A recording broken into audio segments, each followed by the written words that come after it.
Ce qui me fascine avant toute chose, c'est de voir un homme de cet âge avec tant de vie, comment il marche, hein, avec beaucoup de dynamisme. On est des compagnons de route aussi par rapport à ce festival et je pense que pour qu'une institution naisse, grandisse et mûrisse, il faut toujours une certaine identification à quelqu'un.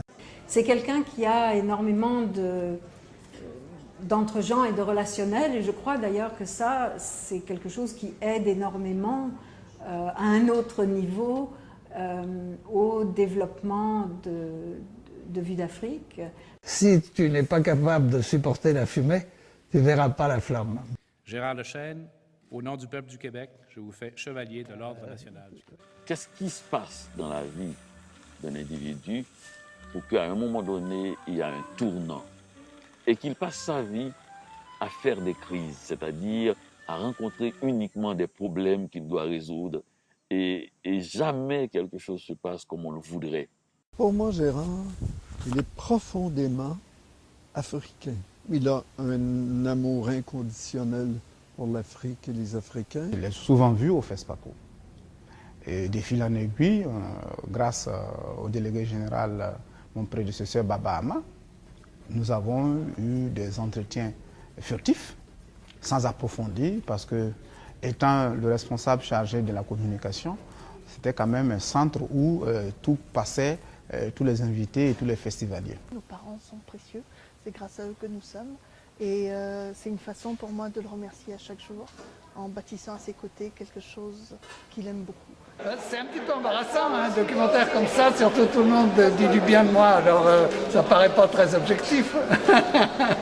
Mais c'est quand même très gratifiant, très touchant, d'autant plus que je ne savais pas, je le savais vers la fin, mais il a commencé à interviewer toutes sortes de personnes autour de moi sans que je le sache. Et puis, c'est à ce moment-là, je crois qu'il est venu me voir en disant qu'il faut faire une entrevue pour compléter. Et puis, on a aussi mis des extraits de certains films que j'ai tournés. Et donc, je crois que c'est très gratifiant.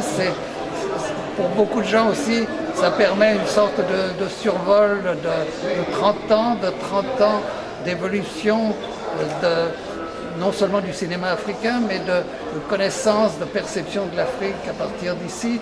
Donc tout ça donne quelque chose, je crois, d'assez intéressant. Dans le film, c'est certain que je découvre une partie de l'histoire de Gérard, qui est comme vraiment l'angle de l'Afrique. Alors je découvre donc d'autres aspects de son histoire.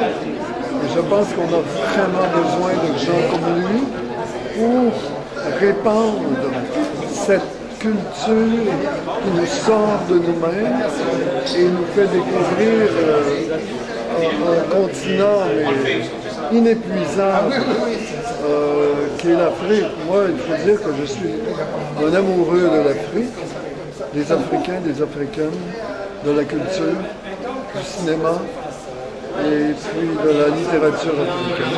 C'est une grande satisfaction de voir un des nôtres, pour commencer, s'il faut verser dans le côté sentimental, mener un projet comme celui-là.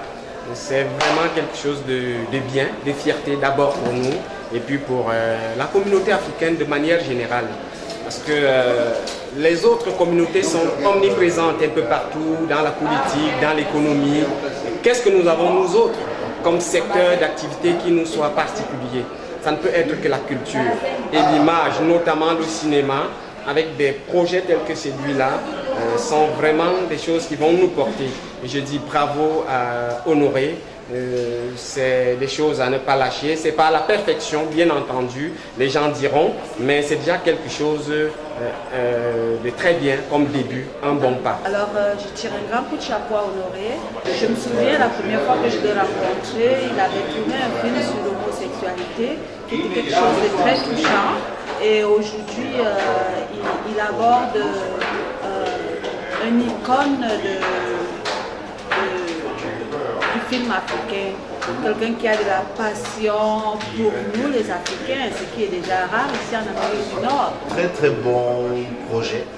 ce qu'il faut saluer, c'est surtout quand on se rend compte que 31 ans, il a fallu attendre 31 ans pour que quelqu'un fasse quand même quelque chose autour de ce monsieur qui est Gérard Lechesne. On peut parler du cinéma africain. Et puis voilà, maintenant au-delà de ça, les images, le montage, la réalisation, tout le monde, je ne peux pas dire autre chose que le fait que le talent du réalisateur est connu. Et voilà, ça on peut saluer. Je vais quand même profiter, puisque je suis devant la caméra de Cameroun, pour dire que je ne vais pas me faire beaucoup d'amis, mais ça c'est pas nouveau. Je déplore quand même le fait que malgré les annonces qui ont été faites, la communauté africaine et camerounaise en particulier n'ait pas pris la peine de venir soutenir ce film-là. Le soutenir pas parce qu'il en a besoin financièrement, mais c'est aussi ça, lorsqu'on fait les choses, et c'est ici en diaspora, donc ça je le regrette un peu. Mais j'ai envie de dire que nous commençons à être habitués, n'est-ce pas? Si on donne un seul sujet à 1000 personnes, il y aura 1000 sujets différents. Là, j'ai fait le mien, maintenant à vous d'autres d'avoir fait. J'espère surtout que ceux qui ont pris la peine de se déplacer pour venir voir ont été satisfaits.